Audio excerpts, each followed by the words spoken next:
అనివార్యమైన యుద్ధంలో మనం విజయం సాధించాలంటే, అది కూడా మన అమ్ముల పొదిలో అస్త్రాలు తక్కువగా ఉన్న పరిస్థితుల్లో గెలుపును ఒడిసిపట్టాలంటే, చీకట్లో ఎడాపెడా బాణాల్ని సంధించకుండా ఉన్న కొద్దిపాటి అస్త్రాల్ని పొదుపుగా వాడుకోవాలి. శత్రువులైన వ్యాధి కారకాల్ని నేరుగా గురిచూసి కొట్టాలి. యాంటీబయోటిక్ మందుల వాడకంలో మనం ఈ తెలివిని కోల్పోతున్నాం. అయిన దానికి కాని దానికి ప్రతి చిన్న అనారోగ్యానికి యాంటీబయోటిక్స్ని ఎడాపెడా వాడేస్తున్నాం.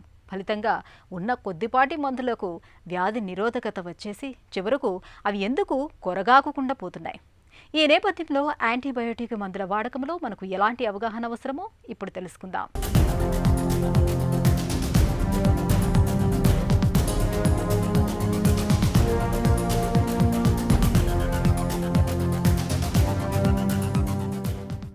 యాంటీబయాటిక్స్ రోగాల పాలిట పాశుపతాస్త్రాలు. క్షయ, మలేరియా, నిమోనియా, గనేరియా, మూత్రనాళ్ల ఇబ్బందులు, ఇలా ఎన్నో ఇన్ఫెక్షన్లు. వీటన్నిటిపై ఒకే ఒక బ్రహ్మాస్త్రం యాంటీబయాటిక్స్. మానవాళిని వేధించే దాదాపు 100 రకాల ఇన్ఫెక్షన్లకు నేడు యాంటీబయాటిక్స్ అందుబాటులో ఉన్నాయి. యాంటీబయాటిక్స్ ఆవిష్కృతమైన ఈ 6-7 దశాబ్దాలలో first generation, second generation, third generation అని ఎప్పటికప్పుడు సమర్థవంతంగా పనిచేసే యాంటీబయాటిక్స్ ఆవిష్కరణలు జరుగుతూనే ఉన్నాయి. యాంటీబయాటిక్స్ అనేవి కెమికల్ కాంపౌండ్స్. అవి ఏంటంటే they act against the bacteria, అంటే బ్యాక్టీరియాని ఇన్హిబిట్ చేయడానికి, బ్యాక్టీరియాని కంట్రోల్ చేయడానికి మనం యాంటీబయాటిక్స్ యూజ్ చేస్తాం. సో ఈ యాంటీబయాటిక్స్లో వచ్చేటప్పటికి బ్యాక్టీరియాసైడల్, బ్యాక్టీరియోస్టాటిక్ అంటాం. అంటే బ్యాక్టీరియోస్టాటిక్ అంటే ఆ బ్యాక్టీరియా ఒక సెల్ వాల్ని ఇన్హిబిట్ చేస్తుంది, దాన్ని బ్లాక్ చేసి దాన్ని పెరగనివ్వకుండా చేస్తుంది. So that is bacteriostatic. అలాగే బ్యాక్టీరియాసైడల్ వచ్చేటప్పటికి బ్యాక్టీరియాని కిల్ చేస్తుంది. సో అది బ్యాక్టీరియాసైడల్. జనరల్గా యాంటీబయాటిక్స్ అన్నిటికీ కామన్గా బ్యాక్టీరియోస్టాటిక్, బ్యాక్టీరియాసైడల్ ప్రాపర్టీస్ కొన్నిటికి ఉంటాయి. బట్ ఏంటంటే వాటి డోసేజ్ ప్రకారం, వాటి మినిమల్ ఇన్హిబిటరీ కాన్సన్ట్రేషన్స్ ప్రకారం వాటి యాక్షన్ స్టాటిక్గా, అంటే బ్యాక్టీరియాని గ్రో చేయకుండా ఆపగలుగుతుందా, బ్యాక్టీరియాని చంపేయగలుగుతుందా అనే కేటగరైజ్ చేస్తాం. సో యాంటీబయాటిక్స్ వచ్చేటప్పటికి కొన్ని మనం ఐవీ ఇస్తాం, అంటే ఇంట్రావీనస్ రూట్ అంటాం, ఇంజెక్షన్స్ ద్వారా ఇస్తాం. అలాగే ఓరల్గా అంటే ట్యాబ్లెట్స్ లాగా ఇస్తాము.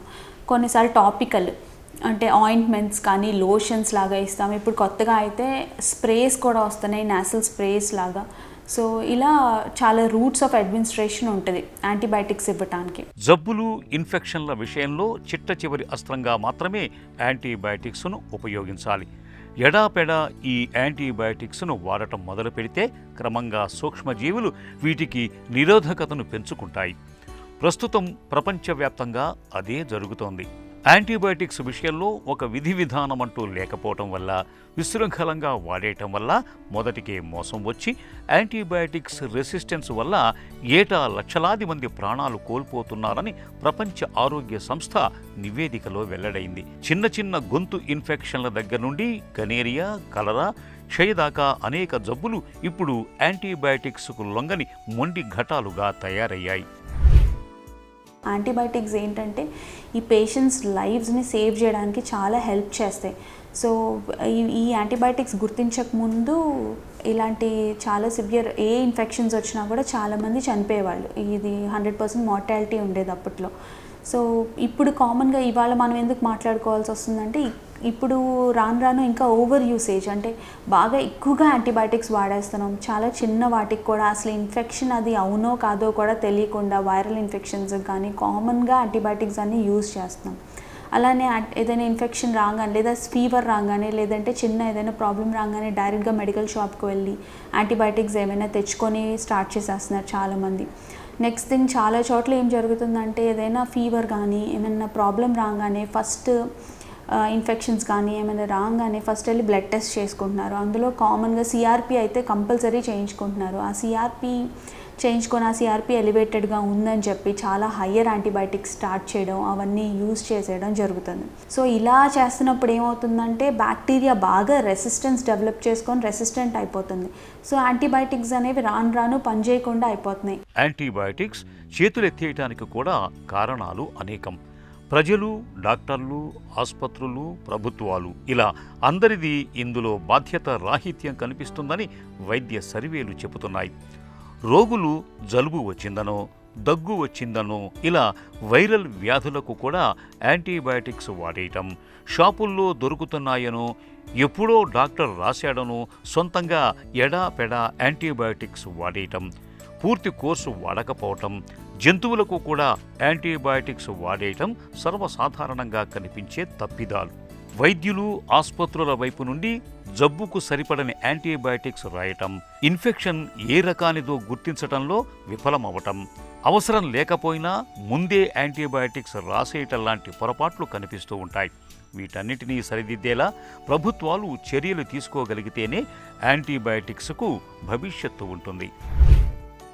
చిన్న జలుబు దగ్గు వచ్చినా కూడా పేషెంట్స్కి కూడా ఎక్కువ మందికి ఏంటంటే టాలరెన్స్ తగ్గిపోయింది, నెక్స్ట్ ఐడియాలజీ చేంజ్ అయిపోయింది. ఇప్పుడు ఫీవర్ వస్తే 1 డేలో తగ్గిపోవాలి, 2 డేస్లో తగ్గిపోవాలి, అంతకంటే టాలరేట్ చేయట్లేదు. సో ఏంటంటే హడావుడిగా ఇవాళ నైట్ ఫీవర్ స్టార్ట్ అయితే రేపు మార్నింగ్ కల్లా మెడికల్ షాప్కి వెళ్ళో లేదంటే లోకల్ ఆర్ఎంపీ దగ్గరికి వెళ్ళో ఇదేదో ఇన్ఫెక్షన్ ఉంది బాగా సివియర్గా అని చెప్పి హైయర్ యాంటీబయాటిక్స్ స్టార్ట్ చేసేస్తున్నారు. ఏదైనా వన్ థింగ్ ఫీవర్ లాంటిది కానీ వామిటింగ్స్ కానీ ఏమైనా స్టార్ట్ అవ్వగానే ఫస్ట్ వెళ్ళి యాంటీబయాటిక్స్ యూజ్ చేసేస్తున్నారు.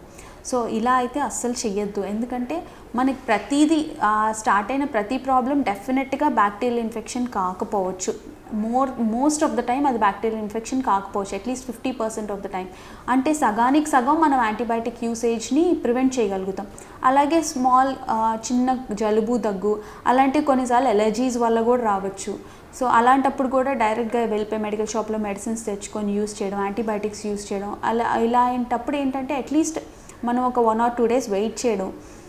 సిమ్టమాటిక్గా అంటే ఫీవర్ ఉంది, ఇప్పుడు మనకి ఫీవర్ వస్తుంది, హై గ్రేడ్ టెంపరేచర్స్ వస్తున్నాయి, అది వైరల్ అవ్వచ్చు, some other kind of fevers అవ్వచ్చు. ఒకవేళ ఏదైనా చిన్నగా irritation reaction hyper sensitivity reaction some other kind of fevers అయితే కనుక మనం ఫస్ట్ ఇనీషియల్గా ఏదైనా పారాసెటమాల్ అలాగే కోల్డ్ కాఫ్ అలా ఏమైనా ఉంటే యాంటీహిస్టమిన్స్ అవి ఏమైనా వాడి చూసి అట్లీస్ట్ 1 or 2 days వెయిట్ చేసి అప్పటికి కూడా తగ్గకపోతే అప్పుడు నార్మల్గా డాక్టర్ దగ్గరికి వెళ్ళి కన్సల్ట్ చేసి అది నిజంగా some kind of bacterial infection అయినా సో యాంటీబయాటిక్ నిజంగా రిక్వైర్మెంట్ ఉందా, యూజ్ చేయాలా, అది కూడా అట్లీస్ట్ ఒక 2 days యూజ్ చేసి మనం హైడ్రేటెడ్గా ఉండి అంటే ఆ 2 days కూడా మనం పారాసెటమాల్ కానీ ఇలాంటివన్నీ యూజ్ చేసి వాటర్ అది బాగా ఎక్కువగా తీసుకొని అయినా కూడా సబ్సైడ్ అవ్వకపోతే క్లియర్గా చూపించుకొని నిజంగా ఇన్ఫెక్షన్ ఉంది, అది కూడా బ్యాక్టీరియల్ ఇన్ఫెక్షన్ అని నిర్ధారించుకుంటే అప్పుడు యాంటీబయాటిక్ స్టార్ట్ చేయాలి. సో ఇక్కడ ఏం జరుగుతుందంటే చిన్న ఇన్ఫెక్షన్స్ కూడా వాడటం వల్ల నిజంగా అసలు ఇన్ఫెక్షన్ లేకపోయినా కూడా యాంటీబయాటిక్స్ యూజ్ చేస్తున్నాం. సో దానివల్ల ఏమవుతుందంటే నార్మల్గా మన బాడీలో ఉండే మనల్ని సేవ్ చేసే బ్యాక్టీరియా కూడా ఉంటుంది బాడీలో, గట్లో. సో ఆ బ్యాక్టీరియా కూడా రెసిస్టెంట్గా అయిపోవడం. సో దీనివల్ల ఏంటంటే ఈ బ్యాక్టీరియల్ రెసిస్టెంట్ అనేది నెక్స్ట్ జనరేషన్స్కి పాస్ ఆన్ అవుతుంది. మనకి యూజ్ చేయడానికేమో యాంటీబయాటిక్స్ అనేవి బాగా తగ్గిపోతున్నాయి. సో అందుకని ఇలాంటి జాగ్రత్తలు తీసుకొని అనవసరంగా వెళ్ళిపోయి అట్లీస్ట్ మనం 1 or 2 days వెయిట్ చేయడం, లిక్విడ్స్ బాగా తీసుకొని నెక్స్ట్ సిమ్టమాటిక్గా ట్రీట్మెంట్ అది వాడటం, ఫస్ట్ యాంటీబయాటిక్స్ వాడకుండా వెయిట్ చేయడం బెటర్ ఆప్షన్. అతి సర్వత్రా వర్జయేత్ అని నానుడి. అతి ఏ విషయంలోనూ మంచిది కాదు. అది యాంటీబయాటిక్స్ వాడకంలో కూడా వర్తిస్తుంది. యాంటీబయాటిక్స్ను విచక్షణతో వాడేందుకు, అలాగే యథేచ్ఛగా అమ్మకుండా ఎక్కడ పడితే అక్కడ తేలికగా దొరకకుండా తగిన చర్యలు తీసుకోవాలి. ఎప్పటికప్పుడు సూక్ష్మజీవుల్లో వస్తున్న మార్పులను గమనించి ఎదుర్కొనేందుకు విస్తృత పరిశోధన, నిర్ధారణ యంత్రాంగం అవసరం.